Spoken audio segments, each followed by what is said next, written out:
జూదానికి పన్నాగం పన్ని విదురుణ్ణి పంపించి ధర్మరాజును పిలిపించారు. ధర్మరాజు వెళుతూ అంటాడు, దైవం హి ప్రజ్ఞాముష్టాతి. దైవం ఉన్నదే ఈ వివేక బుద్ధిని ముష్ణాతి అపహరిస్తుంది, దొంగిలించబడుతుంది. దైవం అంటే ఏమిటి? మాటలో మాట. మనం అన్నీ తెలుసుకోవాలి భారతంలో, ఒకటి కాదు. దైవం అంటే దేవుడా కాదు. దేవుడికి వైషమ్య నైర్ఘుణ్యాలు లేవు. నీ యందు దయ లేదు, వారి యందు శత్రుత్వం లేదు. ఎందుకని? ఆయన కాని జీవుడు లేడు గనక. ఎవరిని ద్వేషిస్తాడు ఆయన? ఎవడే ఈ పని చేసింది? మీవాడేనా సార్? మావాడేనా? తగ్గిపోతాడు. మావాడేనప్పుడు పాడు మాట. భగవంతుడికి కూడా అంతే. జీవుడు ఆయనేగా. జీవో బ్రహ్మైవ నాపరః. జీవుడే పరబ్రహ్మ. సోయం దేవదత్త అన్నారు దీనికి వేదాంతులు. జీవుడెట్టా అవుతాడండి అన్నారు. జీవుడే బ్రహ్మ. జహదజహల్ లక్షణ అని పెట్టారు వేదాంతులు. కోటేశ్వరరావు అని ఒక ఫ్రెండ్ ఉన్నాడు మనకు. 30 ఏళ్ల కింద మేమిద్దరం స్టూడెంట్లం, క్లాస్మేట్స్. 30 ఏళ్ల తర్వాత వాడు గడ్డాలు పెంచి గోసాయిల్లో కలిసి కాశీలో ఉన్నాడు. మనమేదో ఉద్యోగము అదో చేసుకొని ఏదో మన సంసారం మనం. 30 ఏళ్ల తర్వాత కోటేశ్వరరావు హరిశ్చంద్ర ఘాట్లో కనపడ్డాడు.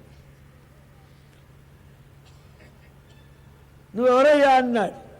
నన్ను ఎదిగో అంటాడు వాడు. నీవెవరు నాకు తెలియలేదే అంటాడు. అప్పుడు ఎన్నో గుర్తులు చెప్పాల్సి వచ్చింది. ఈ గడ్డం తీసేసి, ఈ వయస్సు తీసేసి, ఈ ఆరోపించబడ్డటువంటి అనేక లక్షణాలు తీసేస్తే ఆ కోటేశ్వరరావు ఈయనే. అవిద్య అనే ఉపాధి తొలగించి మనస్సు బుద్ధి, బుద్ధి ఏడోదండి ఇందాక వదిలిపెట్టా. మనస్సు బుద్ధి, పంచేంద్రియాలు, మనోబుద్ధులు, ఈ 5తో మన వ్యవహారం అంతా నడుస్తున్నది. ఈ 5తో చవతల పెట్టావనుకోండి, నువ్వు అసంగ చిన్మాత్రం అజో నిత్య శాశ్వతోజం పురాణ. శాశ్వతుడవు, నిత్యుడవు. నీవు నిత్యుడవు, సత్యస్వరూపుడవు, సర్వద్రష్టవు. నీకు తెలుసు. ఎందువల్ల? నువ్వెప్పుడూ చూడలేని వాషింగ్టన్ అమెరికా ముఖ్య పట్టణం నీ కల్లో వచ్చింది. ఎట్లా? ఎవడు చూపించాడు? నువ్వు సినిమాలో చూడలేదు, ఫోటోలో చూడలేదు. నీ మనస్సు, నీ జీవలక్షణం ఉన్నదే బ్రహ్మాండమంతా వ్యాపించున్నది. నువ్వు తెర వేసుకున్నావు, ఇనప తెర. దానిలో బద్ధుడమైనావు. నేనని దేహేంద్రియాదుల యందు పెట్టుకున్నావు. అలాగే జీవలక్షణాలన్నీ ఎప్పుడు తొలుగుతావో జీవో బ్రహ్మైవ నాపరః. దానికే చెప్పారు, దేహో దేవాలయ ప్రోక్త జీవో దేవ సనాతన త్యజేత్ అజ్ఞాన నిర్మాల్యం సోహం భావేన భావయేత్. వరంగల్లో ఒక మహాతత్వవేత్త ఉండేది. తెలంగాణలో వరంగల్ ఒక మహాజ్ఞాన భూమి. మంథెనలో మహదేవ్ భట్టన్ ఉండేవాడు, మహాబ్రహ్మవేత్త. బ్రహ్మవేత్తలు, మహాభక్తులు తెలంగాణలో ఉన్నారు. కాబట్టే ఇప్పటికీ తెలంగాణలో భక్తి, విశ్వాసం, అనుకూలత, సౌమ్య స్వభావం వాళ్లకు పెట్టింది పేరు. ఎందుకని? జ్ఞానులు, యోగులు, మహానుభావులు తిరిగిన చోట్లివి. ఆయనకో శిష్యుడు ఉన్నాడు. శిష్యుడికి అజ్ఞానం ఉంది. అజ్ఞానం అంటే ఏం లేదు, దేవుడంటే భక్తి ఎక్కువ. దేవుడంటే భక్తి కూడా అజ్ఞానంలోకి పోతుంది వెళ్ళగా వెళ్ళగా. ఎట్లా? ఈ మూర్తే దేవుడు, మా ఇంట్లో ఉన్న విగ్రహమే దేవుడు, మీ ఇంట్లో ఉన్నవాడు కాడు. భక్త సంఘాలు ఉన్నాయి ప్రపంచంలో. ఒకడు ధనుర్మాస ఉత్సవం చేస్తాడు, ఒకడు వసంత నవరాత్రి ఉత్సవం చేస్తాడు. ధనుర్మాసంలో ఏముందంటాడు వీడు, వసంతంలో ఏముందంటాడు వాడు. మూడో పార్టీ వాడు వస్తాడు, చందా ఇస్తే దేవీ నవరాత్రాలకు ఇవ్వాలయ్యా అంటాడు. కోరి తస్సదియ్యా. కాబట్టి ఇది భక్త్యా కాదు, వికారం. భేద బుద్ధి ఎక్కడ ఉందో అది అజ్ఞానం అండి, ఎప్పుడైనా అంతే. సర్వము పరమేశ్వరుడు అనుకోవాలి. అది లింగం కాదు, చతుర్భుజ శంఖచక్రాలు కావు, చిహ్నాలు కావు. సర్వవ్యాపకమైన సత్యజ్ఞానానంద విలక్షణమైన పరబ్రహ్మతత్వం గాలిలో ఉంది, భూమిలో ఉంది, ఆకాశంలో ఉంది, సర్వము ఆయన యందున్నది. శిష్యుడికి శివుడంటే భక్తి ఎక్కువ, లింగం అంటే పడి చచ్చేవాడు. వీడికి అజ్ఞానం పోగొట్టాలని గురువుగారు శిష్యుడిని తీసుకెళ్ళి ఒక శివాలయంలోకి పట్టుకెళ్ళాడు. సరే, గురువుగారు వెళ్ళాడు, శిష్యుడు వెళ్ళాడు. మండపంలో పడుకోవచ్చుగా, గర్భాలయంలో పడుకున్నాడు పోయి. ఈయన చూడండి, కొంచెంసేపు నిద్రపోతారా అన్నాడు. నువ్వు డిస్టర్బ్ చేయబోకు, నిద్రపోతా. సరే అన్నాడు. గురుభక్తి చాలా గొప్పది వీడికి. ఆ పడుకోని ఆ కాళ్ళు రెండూ తీసి శివలింగం మీద పెట్టాడు గురువుగారు. గురువుగారు శివలింగం మీద పెట్టాడు. ఎంత అజ్ఞానం, ఎంత అజ్ఞానం అని నిద్రలో పాపం తెలియదు. ఆ రెండు కాళ్ళు తీసి యువతలు జరిపాడు. దాని కిందో శివలింగం. 8 దిక్కులు తిప్పాడు, 8 శివలింగాలు కనపడ్డాయి. గురువుగారు లేచాడు. ఏమిట్రా, నన్నేం చల్ల చేసినట్టు చేస్తున్నావు? పడుకుంటారా సుఖంగా, విగ్రహం చెయ్యబోకురా అంటే అడు తిప్పి ఇడు తిప్పి కాళ్ళన్నీ చొప్పగట్లా తిప్పుతున్నావు, బుద్ధి లేదు దౌర్భాగ్యుడా అన్నాడు. స్వామి క్షమించండి, మీ కాళ్ళు శివలింగం మీదనా? శివలింగం లేని చోటెక్కడుందిరా పిచ్చివాడా, అంతా లింగడేరా. చూశారా, సర్వం విష్ణుమయం జగతు, సమస్త జగత్తు విష్ణువే.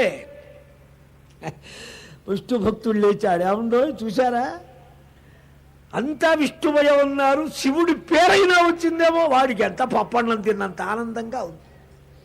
శ్లోకం అంతా వినలేదేనరా? సర్వం విష్ణుమయం జగతు తథా శివమయో విష్ణు, విష్ణువంతా శివుడేరా అన్నాడు. చచ్చిపోయినాడు. భేద బుద్ధి రహితంగా నిర్మలమైన స్వభావంతో ఎప్పుడు జీవుడు పరిపూర్ణ స్వస్వరూప ఆనందాన్ని అనుసంధానం చేస్తాడో వాడు పరబ్రహ్మే.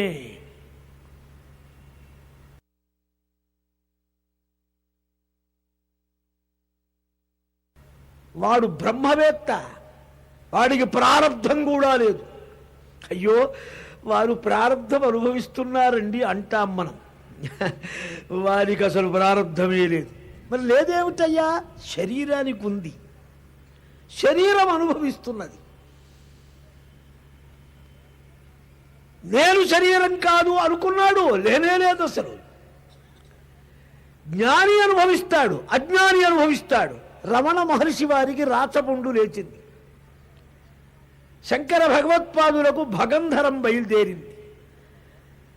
సర్వయోగీంద్ర పుంగవుడైన వాసుదేవానంద సరస్వతి స్వామి మహారాజ్ టేంబే మహారాజుకు అతిసారం పుట్టింది.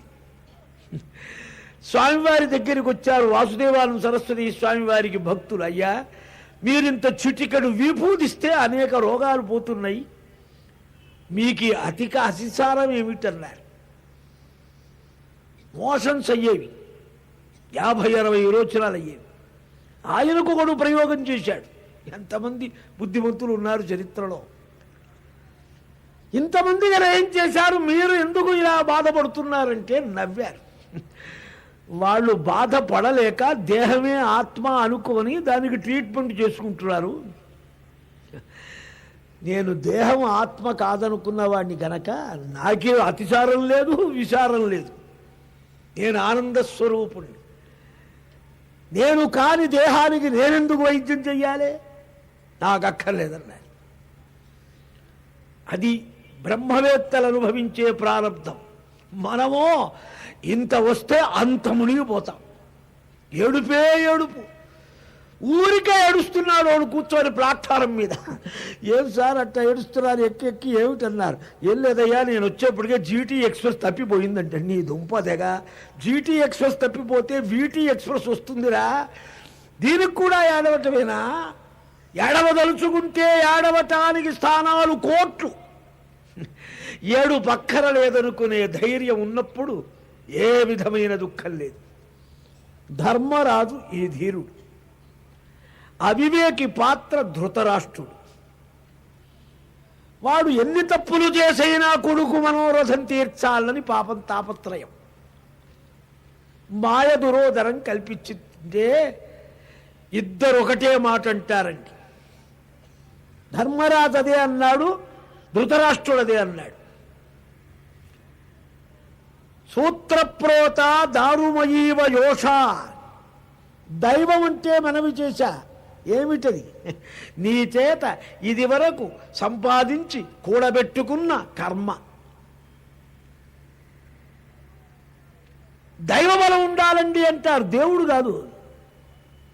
దేవుడు నీకు బలమిచ్చి నాకు బలహీనత ఇస్తాడా? అప్పుడు ఆయనకు కూడా పార్షియాలిటీ ఉన్నట్టే. నీ సుకృత కర్మ ఉంది, నిన్ను రక్షించింది. రక్షకుడు పరమాత్మ. సుకృతం కర్మ జడం గనక.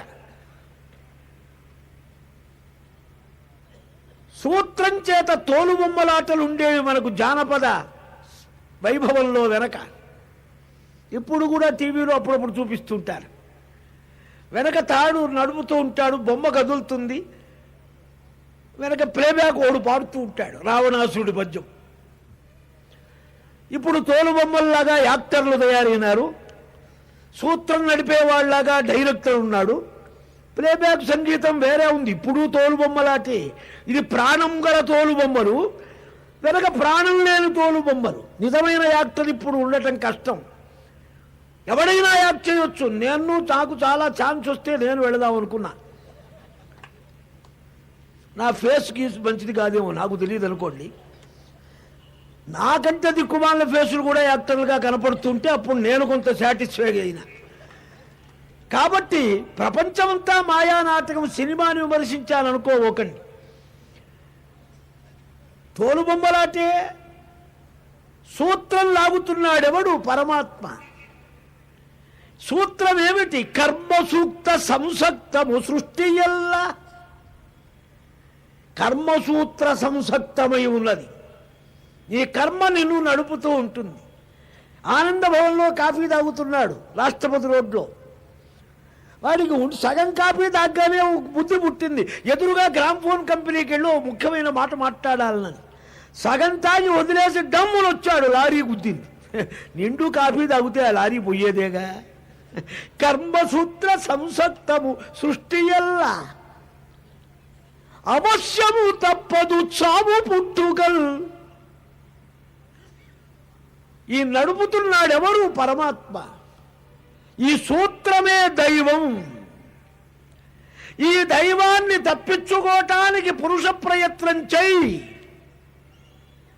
నీ పురుష ప్రయత్నానికి నీ వెనకటి పురాకృత సుకృత కర్మ బలం దైవం గనక సహాయపడితే నువ్వు అనుకున్న సక్సెస్ అవుతుంది. ఇంకోటి ఉందండి, మంచి సంకల్పం అయితే దైవం కూడా మంచిగా మారుతూ ఉంటుంది. కొంచెం కొంచెం అలా అనుకూలత. ఈ మాట ఎవడన్నాడు? విజ్ఞుడైన ధర్మరాజు అన్నాడు.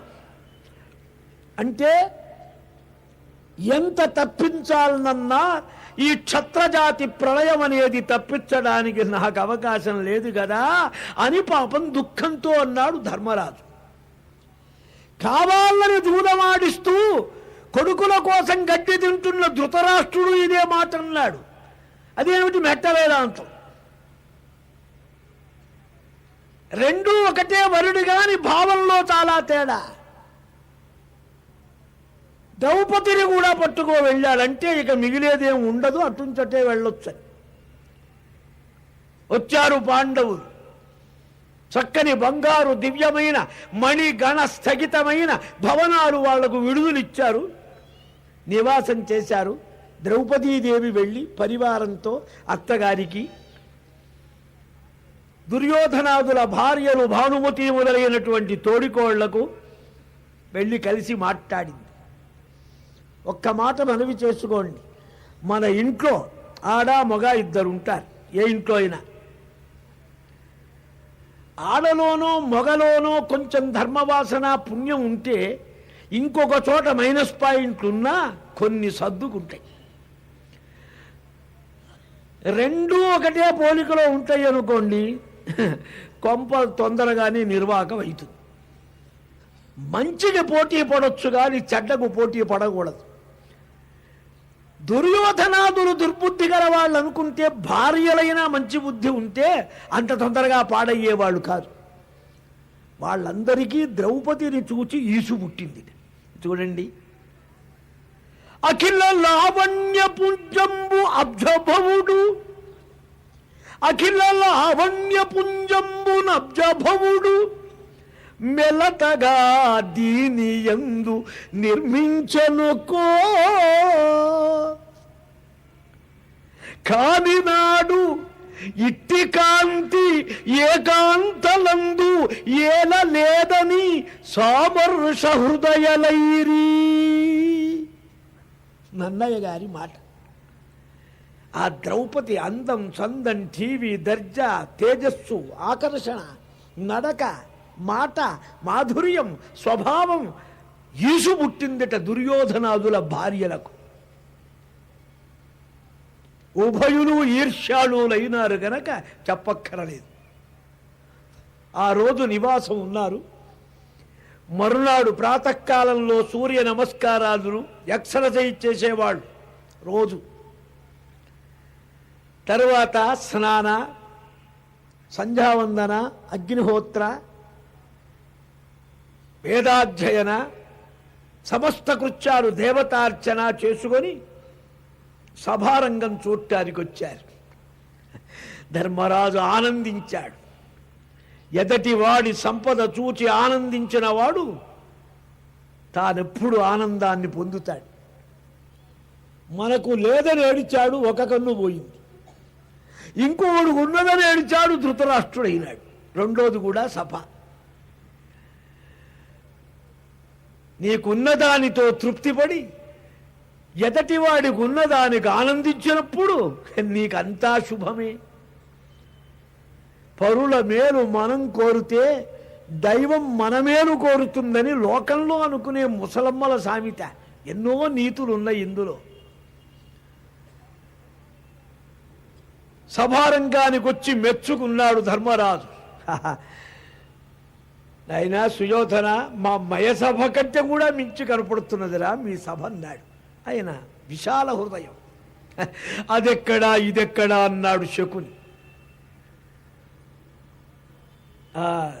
ప్లాట్ఫారం మీద కూర్చోబెట్టారు, తీసుకెళ్ళి ముందొక పట్టా వేశారు. ఇక జూదం ప్రారంభానికి. ఈ జూదం అంటే ఏమి జూదం ఆడారు ఆ రోజులో అని చాలా విచారించా నేను, నాకు తోచినంత వరకు. చదరంగమా, చెస్సా, పచ్చీసా, పులిజూదమా, చేట్లపేక, మనకు తెలిసే చాలా ఉన్నాయిగా. ఇవేవి కావు. మీకోసం నేను దాచిపెట్టి తీసుకువచ్చి చూపిస్తున్నా. ఇప్పుడు ఇట్లాంటి బద్దెలు 4 ఉంటాయి, 4 పలకలు. ఈ 4 పలకల్లో ఇటు చూడండి, ఒక్క చుక్క. ఇటు తిప్పండి, 2 చుక్కలు. ఇటు తిప్పండి, 3 చుక్కలు. చూశారుగా, ఈ బద్దీ 4 పలకల బద్దీ. ఈ బద్దీలో 4 పలకల వైపు 1 చుక్క, 2 చుక్కలు. మీరెప్పుడూ భారతం చెప్పిన వాళ్ళ దగ్గర ఈ మాటలు విని ఉండరు. ఇక ముందు చెబితే నేను చెప్పింది కాపీ కొట్టినట్టి. నా 50 ఏళ్ల అనుభవం పురాణాలు. 19వ సంవత్సరం మొదలుపెట్టా, 72 చివర ఉన్నాయి. ఇప్పుడు స్వామి కటాక్షంతో నేను చూసిందల్లా విమర్శనాత్మకంగా చూసి పురాణం నడిపా గాని ఏదో కథాభాగం వెళ్ళిపోయింది కదా అని చూడలే. ఇట్లాంటివి 4 బద్దీలు. ఇవి తమిళనాడులో ఆడపిల్లల ఆటల్లో నాకు దొరికింది. వాళ్ళు వెనకెప్పుడో 30 ఏళ్ల కిందట సంగతి. ఒక 2 సంపాదించుకున్నా, 4 దొరకలే. 2లో 1 పోయి ఇప్పుడు 1 మిగిలింది. ఇవాళ నా పెట్టెంతా విచారించి తెచ్చా మీకోసం. చెప్పడం కాదు, చూస్తే సరిపోతుందని. ఇది చూపించండి నా వెంటబడేరు సుమా. కారెక్కేటప్పుడు ఎవరికీ చూపబడదు. 1, 2, 3, 4 పక్కలుంటాయి. ఇట్లాంటివి 4 బద్దీలు ఉంటాయి. పాచికలు, ఇవి పాచికలు. ఇది వాళ్ళ మోజు ప్రకారం ఒకరు బంగారంతో చేయిస్తారు, ఒకరు మణులు పెడతారు, ఒకరు స్ఫటికాలతో చేస్తారు. వాళ్ళ స్టేటస్సు నాగరత్నం పిళ్ళే నాగస్వరం మీద డైమండ్స్ వేసేవాడు. మహాలింగం ఫ్లూటుకి చక్కగా డైమండ్స్ తొడిగేవాడు. వాళ్ళ ఆనందం. కాబట్టి ఈ 4 కలిసి ఇట్లాంటి పట్టా వేస్తారు. మగల్మొట్ట బంగారపు డిజైన్లలో 4 గలబరిచ్చి కింద వేస్తారు.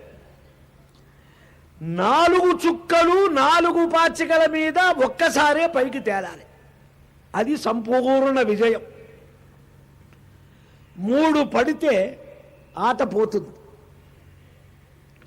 4 పడితే బేస్తు పెట్టాలి. 2 పడితే 1 పోతే 0. ఏమయ్యా నీ ఇష్టం వచ్చినట్టు చెబితే వినటానికి మేము కూడా మెదడుగలవాళ్ళం. దేని ఆధారం బట్టి చెబుతున్నావు? ఆధారం లేని మాట నోటితో అననండి. తక్కువ తమాషా మాటలు నాకు రావు. కర్ణుణ్ణి దించేస్తూ రథం ఉద్యోగ పర్వం చూపిస్తా మళ్ళీ అక్కడ. కర్ణ, యుద్ధం అంటే ఏమనుకున్నావు? రేపు యుద్ధం. నకృతం నత్రేత ద్వాపరం నచ. కృతయుగం కాదు, త్రేతాయుగం కాదు, ద్వాపర యుగం కాదురా అని చెప్పారు కర్ణుడితో. కృతయుగం అంటే ధర్మం 4 పాదాలు, ద్వాపర యుగం అంటే 3, త్రేతాయుగం 3 పాదాలు, ద్వాపరం అంటే 2 పాదాలు, కలంటే 1 చుక్క. ఎందుకు చెప్పారన్నారు? ఎవరి ఇంట్రెస్ట్ భాషలో వాళ్లకు చెబితే చక్కగా ఎక్కుతుంది. మాస్టారు 1 గ్లాస్ తాగండి మద్యం పానీయం అన్నదానికంటే 2 పెగ్గులు ఎత్తవయ్యా అంటే అదొక ఆనందం. ఆ లాంగ్వేజీలో ఆ బ్రహ్మానందంలో పడతాడు.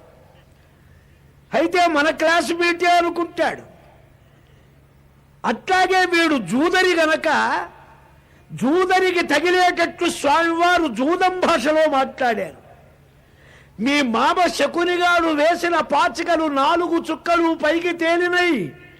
గెలిచావానాడు మాయ దురోదరంలో ధర్మరాజు ఐశ్వర్యాన్ని. రేపు 4 తేలవు, 3 తేలవు, 2 తేలవు. మీకు సంపూర్ణమైన పరాభవం. వట్టి బిభీషికల్ సలుపు వైఖరిగాదిది. భీష్ముదొట్టి మిమ్మెట్టులనేని పట్టి వధించుట నిక్కువము. అతి సూచనల్ పట్టుగా పార్థులందుకను పట్టుచునున్నవి వేనవేలు. నీ చట్టతలంపు మాని దయసేయుము ధర్మజునొద్ద గొప్పుగను. తిరుపతి వారి కర్ణ సందేశంలో పద్యం. కర్ణుడితో కృష్ణయ్య అంటారు, మీకు సర్వమంగళం అవటం ఖాయం, జాగ్రత్త, ఇది మారదన్నారు స్వామి. దానిని పట్టి సాధిస్తే మనకు ఈ జూదం టైపేదో అర్థమవుతుంది. ఇటువంటి 4 పాచికలు పట్టుకొని జూదరులు వస్తారు. ధర్మరాజు పట్టుకొచ్చాడు, శకుని పట్టుకొని ఉన్నాడు. ఏవయ్యా జూదం ఆడుదామన్నాడు ధర్మరాజుతో శకుని. జూదంలో కలహం వస్తుంది నాయన, కాలక్షేపం కబుర్లు చెప్పుకుందాం, మంచి ప్రసంగం ఏదైనా చేద్దాం, జూదం ఎందుకన్నారు. అసమర్థుడవై చేతకాకపోతే చేతకాదను గాని జూదాన్ని తిట్టబోకు, మహాపండితులు ఉన్నారు జూదంలో అన్నాడు వాడు శకుని.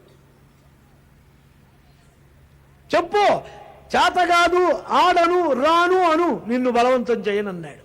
ఇది అనడిగా ఈయన. ఆహూతో ననివర్తేయం ద్యూతాదపి రణాదపి. జూదానికి కాని యుద్ధానికి కాని రాని పిలిస్తే ఆగడు, వెళ్ళి తీరవలసిందే. ఏమండి, మేము ఉద్యోగ విజయాలు చాలా కురుక్షేత్రం నాటకాలు చూశాం.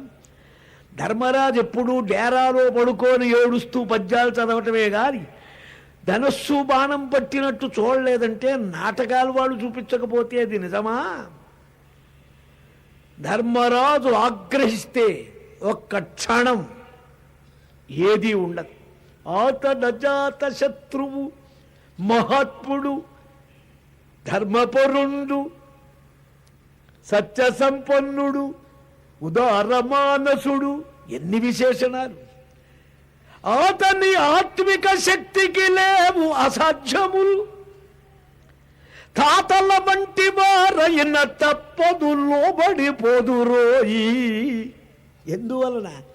ధర్మేతర శక్తులు ఎట్లు తలలెత్తును ధర్మ బలంబు సన్నిధి. ధర్మం ముందు అధర్మం గెలుస్తుందా? ధర్మస్వరూపుడు రాననటానికి వీల్లేదు కనుక దైవం చాలా గొప్పదని కూర్చున్నాడు జూదానికి.